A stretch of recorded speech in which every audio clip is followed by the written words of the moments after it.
Saat tengah parkir, sebuah truk tangki aspal terbakar di Kabupaten Cilacap.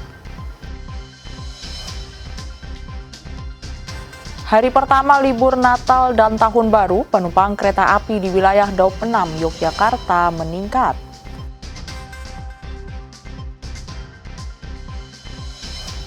Tiba di Solo, Timnas Indonesia langsung menggelar latihan di Stadion Sriwedari jelang kontra Filipina pada Sabtu 21 Desember 2024.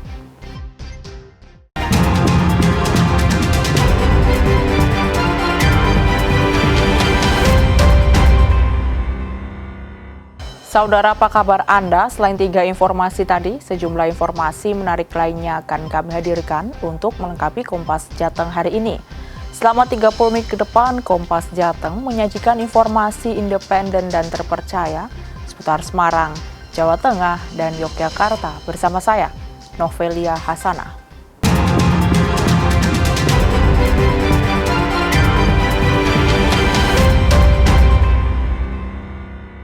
Mengawali Kompas Jateng pagi ini, saudara, sebuah truk tangki aspal terbakar saat tengah parkir di garasi milik sebuah perusahaan di Jalan MT Haryono, Kabupaten Cilacap, Jawa Tengah, Rabu siang. Kebakaran diduga disebabkan adanya korsleting kelistrikan pada kendaraan.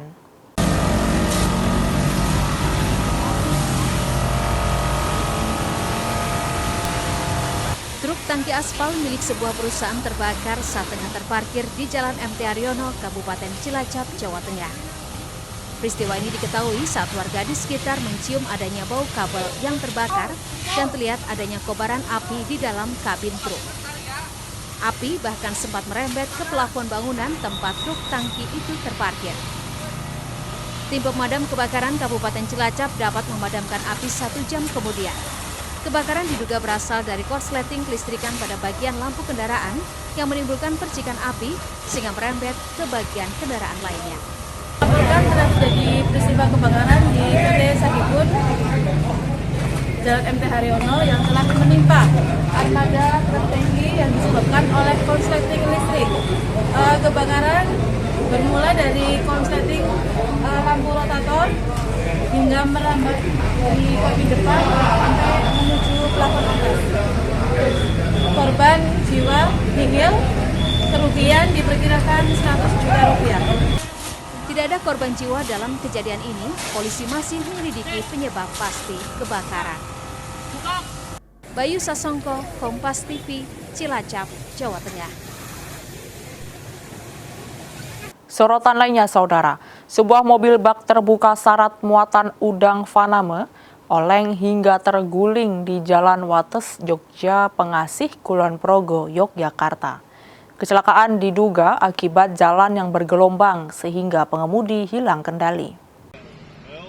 Kecelakaan kembali terjadi di ruas Jalan Nasional Wates Jogja, Kelurahan Kedungsari, Kapanewon Pengasih, Kabupaten Kulon Progo, Yogyakarta.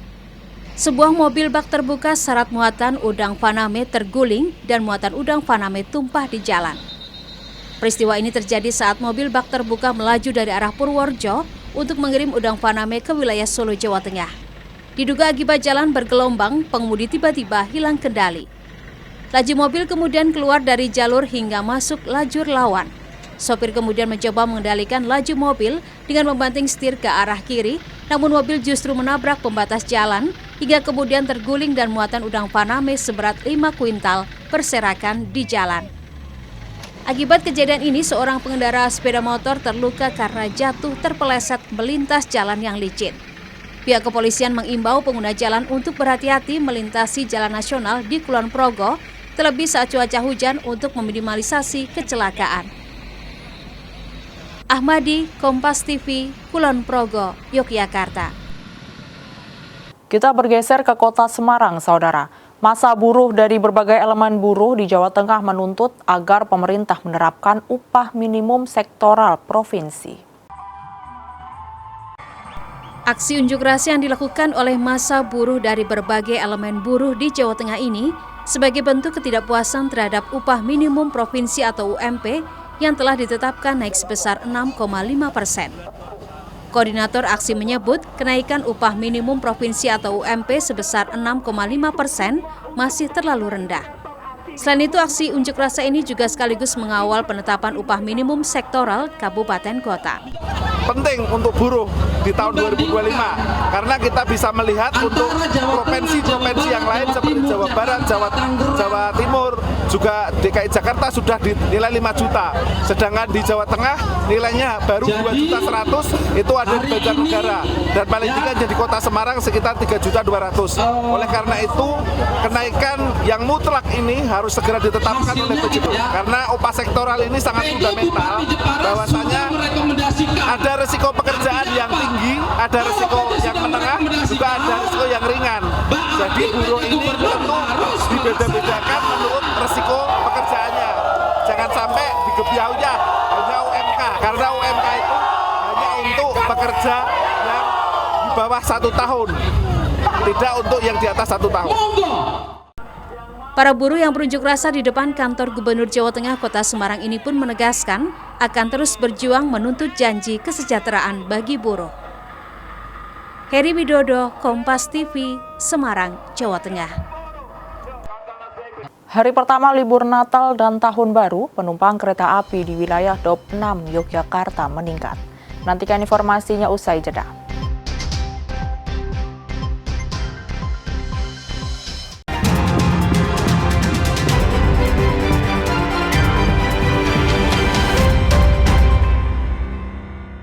Masih di Kompas Jateng bersama saya, Novelia Hasanah. Jumlah penumpang kereta api di wilayah Daup 6 Yogyakarta mulai meningkat di hari pertama masa angkutan libur Natal dan Tahun Baru. Kamis dini hari, lebih dari 24.000 penumpang kereta api berangkat dan tiba di sejumlah stasiun di wilayah Daup 6 Yogyakarta. Hari pertama penerapan masa angkutan libur Natal dan Tahun Baru oleh PT KAI, jumlah penumpang kereta api di wilayah Daup 6 Yogyakarta meningkat signifikan. Selain menjelang Hari Raya Natal, pelajar dan mahasiswa juga telah memasuki masa liburan menjadi faktor utama peningkatan jumlah penumpang kereta api. Pada Kamis dini hari, diperkirakan lebih dari 11.000 penumpang kereta api jarak jauh berangkat dari Daup 6 Yogyakarta menuju sejumlah kota besar di Pulau Jawa. Sementara untuk kedatangan, PT KAI Daup 6 Yogyakarta mencatat lebih dari 13.000 penumpang kereta api jarak jauh turun di sejumlah stasiun di wilayahnya. PT KAI menetapkan tanggal 19 Desember 2024 hingga 5 Januari 2025 adalah masa angkutan libur Natal dan Tahun Baru. Michael Aryawan, Kompas TV, Yogyakarta. Sementara itu, lonjakan penumpang kereta api di musim libur Natal dan Tahun Baru mulai di daerah operasi 6 Yogyakarta untuk memastikan perjalanan para pemudik dan wisatawan berjalan dengan lancar, nyaman, dan tanpa hambatan. PT KAI menyediakan 11 kereta tambahan. Menjelang libur Natal dan Tahun Baru, PT Kereta Api Indonesia Daerah Operasi 6 Yogyakarta siap menyambut lonjakan penumpang. Sebanyak 11 kereta tambahan disiapkan untuk melayani tujuan jarak jauh dengan keberangkatan dari wilayah Daup 6 Yogyakarta. Salah satunya dari stasiun Solo Balapan, Solo, Jawa Tengah. Kereta tambahan akan dioperasikan dengan melihat okupansi harian. Jika memang ada peningkatan, maka kereta tambahan bertugas untuk membantu kereta reguler yang kapasitasnya tidak mencukupi, sehingga para pemudik dan wisatawan bisa menikmati perjalanan dengan nyaman. Sedangkan untuk kereta api tambahan yang akan dijalankan selama angkutan Natal Tahun Baru kali ini, di samping 22 kereta api reguler yang telah berjalan di wilayah Daup 6, kami akan menjalankan 11 kereta api tambahan selama masa angkutan Natal Tahun Baru mulai tanggal 19 Desember 2024 hingga tanggal 5 Januari 2025. Kami juga akan mengoptimalkan stamp formasi dan akan kami tambah juga di stasiun dengan customer service mobil yang akan membantu para pelanggan kereta api mempermudah dalam melakukan naik dan turun dari kereta api. Pemudik bisa mencari informasi soal tiket ataupun keberangkatan kereta tambahan dari situs resmi PT Kereta Api Indonesia. Masa libur Natal Tahun Baru kali ini diprediksi akan lebih meningkat dalam jumlah penumpang kereta api dibandingkan tahun lalu. Widi Nugroho, Kompas TV, Solo, Jawa Tengah. Yang juga menjadi sorotan pagi ini, saudara. Jelang libur Natal dan Tahun Baru, Bandara Yogyakarta International Airport mulai dipadati oleh pemudik. Diprediksi akan terjadi peningkatan sejumlah penumpang sebesar 15% pada libur Nataru kali ini. Pada libur Natal dan Tahun Baru, jumlah penumpang di Yogyakarta International Airport diperkirakan meningkat rata-rata sekitar 14.000 orang per hari dibandingkan hari biasa sekitar 12.000 orang. Sementara puncak pergerakan penumpang akan terjadi pada 20 dan 21 Desember 2024 dengan pergerakan penumpang diprediksi sekitar 19.600 penumpang.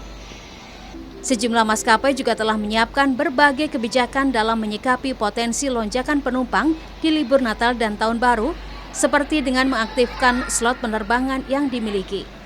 Penerbangan yang sebelumnya 3 kali sepekan akan ditambah menjadi setiap hari. Selain itu, sejumlah maskapai akan menggantikan armadanya dengan jenis pesawat berbadan lebar demi mengakomodasi lonjakan penumpang. Oke, baik. Untuk prediksi adalah jika kita bandingkan dengan tahun lalu, ini akan ada peningkatan ya.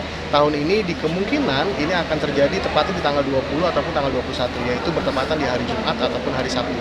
Itu antara 18 sampai dengan 19.600, karena di tahun lalu tembus dengan angka 19.600. Adapun kemungkinan besar untuk periode saat ini penyebaran penumpang itu akan semakin panjang ya, karena long weekend, sehingga untuk peningkatan prediksi tersebut kemungkinan akan menjadi rata-rata.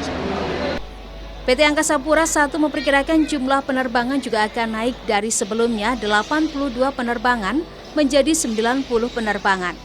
Posko terpadu Nataru akan dibuka selama 18 hari dan operasional dimulai 18 Desember hingga 5 Januari 2025. Ahmadi, Kompas TV, Kulon Progo, Yogyakarta. Sementara itu, saudara, selama libur Natal dan Tahun Baru di Bandara Jenderal Ahmad Yani Semarang diprediksi akan ada peningkatan jumlah penumpang sebesar 7% atau sekitar 115.000 penumpang dibandingkan tahun sebelumnya. Menyambut Hari Libur Natal 2024 dan Tahun Baru 2025, PT Angkasa Pura Indonesia Kantor Cabang Bandara Jenderal Ahmad Yani Semarang membuka posko terpadu angkutan udara selama 19 hari mulai 18 Desember 2024 hingga 5 Januari 2025. Jenderal Manajer Bandara Jenderal Ahmad Yani Semarang, Fajar Purwawidada mengatakan, selama libur Natal dan Tahun Baru diprediksi akan ada peningkatan jumlah penumpang sebanyak 115.000 orang di Bandara Jenderal Ahmad Yani Semarang. Untuk mengakomodasi permintaan penambahan pelayanan kepada penumpang, akan ada 30 extra flight yang dilakukan maskapai. Dan untuk operasional bandara semula hingga pukul 21 diubah menjadi 24 jam. Jadi untuk kenaikan penumpang ini sebesar 7% ya, atau ya sekitar 115.000 selama 19 hari ini dalam posko terbuka ini.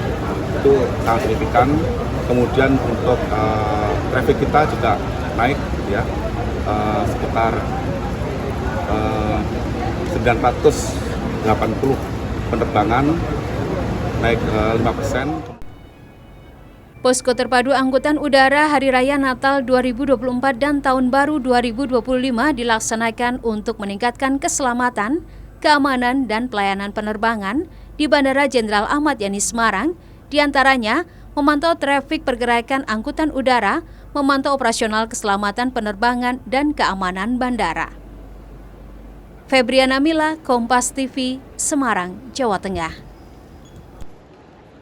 Tiba di Solo, Timnas Indonesia langsung menggelar latihan di Stadion Sriwedari jelang kontra Filipina pada Sabtu 21 Desember 2024. Informasinya sesaat lagi hanya di Kompas Jateng.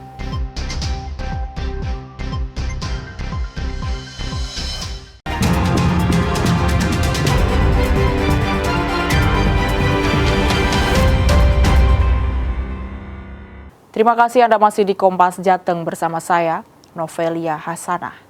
Sebagai bagian dari komitmen perusahaan untuk melindungi wilayah pesisir dari abrasi dan pelestarian lingkungan, perusahaan gas negara menanam 5.000 bibit mangrove di kawasan Semarang Mangrove Center Mangkang Wetan, Kota Semarang. Mengambil tema Hijaukan Negeri Selamatkan Bumi, perusahaan gas negara bersama Saya Pilih Bumi, Kompas Gramedia Group Jakarta dan National Geographic menggelar kegiatan menanam 5.000 bibit mangrove di area Semarang Mangrove Center di kawasan Mangkang Wetan, Kecamatan Tugu, Kota Semarang. Tujuan aksi ini tak hanya untuk melindungi wilayah pesisir dari abrasi dan warga nelayan, namun juga untuk melestarikan lingkungan. Tidak itu saja, bibit mangrove yang ditanam ini juga berfungsi untuk melindungi ekosistem pantai yang menguntungkan bagi warga sekitar. Kegiatan penanaman bibit mangrove ini juga melibatkan Ikatan Keluarga Alumni Kelompok Studi Ekosistem Mangrove Teluk Awur atau Kesemat. Pihak PGN melakukan penanaman bibit mangrove ini secara bertahap dan total hingga saat ini sebanyak 12.000 bibit mangrove sudah ditanam di Kota Semarang. 12.000 hanya di Semarang saja, tetapi kalau total untuk seluruh Indonesia, baik mangrove maupun tanaman yang lain, kami Subholding Gas tahun 2024 menanam 182.000 tanaman di seluruh wilayah Indonesia, Sumatera, Jawa, Kalimantan, Sulawesi, sampai Papua, Pak. Ini penanaman serentak Pak ya? Kenapa? Serentak ya dilakukan? Oh tidak, kita bertahap tentunya, 182 itu tahun 2024. Kalau untuk serentaknya kita lakukan bersama dengan wilayah operasi di stasiun-stasiun lain gitu ya. Tetapi untuk peringatan Hari Menanam Pohon, kita di Semarang kami melakukan penanaman mangrove. Di di wilayah right of way ataupun stasiun kita juga melakukan penanaman pohon perindang seperti itu. Aksi menanam bibit mangrove pun ini mendapat apresiasi dari pemerintah Kota Semarang dan warga sekitar yang merasa terbantu. Selama ini warga merasa aman dari ancaman abrasi, mengingat hutan mangrove di kawasan Mangkang Wetan semakin luas. Untuk penanaman bibit mangrove ini merupakan upaya untuk pelestarian lingkungan dalam rangka perubahan iklim tersebut bisa mengurangi abrasi, kemudian juga bisa menjadi pelindung terhadap wilayah pesisir ini terhadap dampak-dampak perubahan iklim tersebut. Sudah membantu kampung kami lebih aman lagi dari abrasi, terus tambak kami juga makin aman dan tangkapan kami makin banyak. Nah, dari mangrove itu nggak cuma mengatasi abrasi, itu kalau mengatasi abrasi kan kita lebih ke pantai, kalau ke tambaknya kita lebih ke penguat tanggul. Yang nomor 1 penguat tanggul, yang nomor 2 itu termasuk rantai makanan juga, Mas. Selain ikan, kepiting bakau dan udang, warga di wilayah pesisir kini juga mulai kreatif dengan memanfaatkan pohon mangrove yang tidak hanya sebagai bahan pewarna batik, namun juga bisa diolah menjadi beragam olahan camilan dan juga kopi.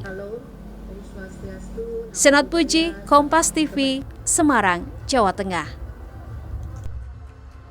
Informasi lainnya, Saudara. Momen libur sekolah dimanfaatkan oleh sebagian anak-anak untuk mengikuti Khitan Ceria gratis. Rata-rata mereka yang ikut adalah anak yatim dan anak kaum duafa yang masih duduk di bangku sekolah dasar. Di penghujung tahun 2024, momen libur sekolah dimanfaatkan ratusan anak-anak yatim dan anak dari kaum duafa untuk mengikuti Khitan Ceria gratis yang diadakan Lazis Jawa Tengah. Total anak usia sekolah dasar yang ikut Khitan Massal gratis se-Jawa Tengah ini mencapai 1.500 anak dan atas kemauan sendiri. Takut ya? Takut sih. Lumayan. Ini kelas berapa tadi? 5. Kelas 5. Ini kemauan sendiri apa disuruh orang tua? Gue sendiri. Emang kepengen sunat? Gimana perasaannya, deg-degan apa enggak pertama? Kegiatan sosial Khitan Massal gratis ini digelar serentak oleh Lazis Jawa Tengah di berbagai kota kabupaten di Jawa Tengah. Ada 1.500 anak di seluruh Jawa Tengah untuk kaum duafa ya. Jadi anak-anak yang kurang mampu untuk secara ekonomi kita bantu dengan Khitan Ceria. Kita bekerjasama dengan mitra dan donatur di Jawa Tengah.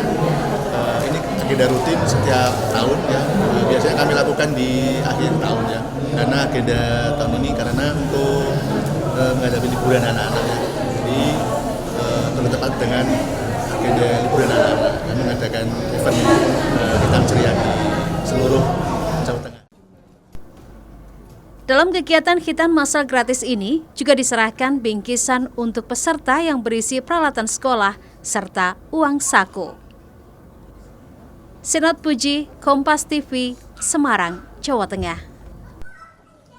Kita beralih ke berita olahraga, Saudara. Timnas Indonesia sudah berkumpul di Solo, Jawa Tengah untuk menghadapi Filipina di laga pamungkas fase grup Piala AFF 2024. Tiba di Solo, Timnas pun langsung menggelar latihan di Stadion Sriwedari Rabu sore jelang kontra Filipina pada Sabtu 21 Desember 2024. Berbeda dengan laga sebelumnya, kali ini ada jeda cukup lama untuk pemain memulihkan kondisi. Marcelino Ferdinand dan kawan-kawan berlatih ringan, namun dalam sesi tertutup digeber latihan taktikal yang cukup berat. Stamina pemain beberapa kali kedodoran, terutama saat berada di situasi serangan balik. Ada jeda agak panjang lah daripada kemarin kan cuma 3 hari semua pemain kecapean mas, maupun yang main atau enggak semua kecapean gitu. Kalau jedanya 3 hari, sekarang kan ada 5 harian gitu kan, dia bersyukur aja sih bisa recovery lebih panjang. Mas sendiri optimis nggak mencapai target lolos ke final Piala AFF? Optimis mas, saya pribadi sangat optimis dengan ya lihat kondisi tim sekarang lebih kompak gitu, saling ngingetin semuanya lebih optimis. Tim nasional akan memaksimalkan waktu untuk bersiap menghadapi Filipina. Pertandingan ini akan menjadi penentu lolos tidaknya Indonesia ke babak selanjutnya. Timnas Indonesia diperkirakan akan kehilangan Rivaldo Pakpahan yang mengalami cedera usai laga menghadapi Vietnam. Saat bertanding ke Vietnam, Sintayong memainkan Rivaldo sejak awal pertandingan. Pemulihan cedera Rivaldo diperkirakan membutuhkan waktu 1 pekan lamanya. Widi Nugroho, Kompas TV, Solo, Jawa Tengah. Informasi tadi sekaligus mengakhiri Kompas Jateng hari ini. Saya Novelia Hasanah, mewakili kerabat kerja yang bertugas mengucapkan terima kasih atas perhatian Anda. Selamat mengikuti acara kami selanjutnya. Kompas TV independen terpercaya. Sampai jumpa.